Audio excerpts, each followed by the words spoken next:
হবে না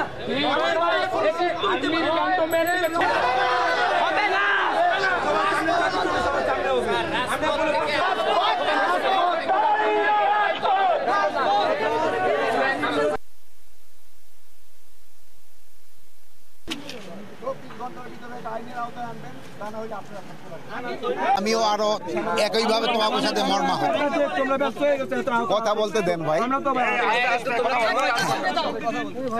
তোমরা যেরকম মর্মাহত আমিও মর্মাহত।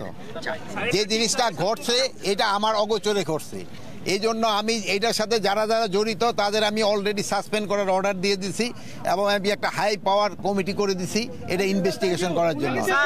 আমার কথা শেষ করি, এটার সাথে যারা জড়িত তাদের কোনো অবস্থায় ছাড় দেওয়া হবে না। Thank you. তাদের কোনো অবস্থা ছাড় দেওয়া হবে না। কিন্তু উনি তো স্যার বর্ডার থেকে পালায় যান। ওনারে বর্ডার দরকার দেওয়া হলে ওনারা ইন্টারপোল দিয়ে আবার ধরে আনবে।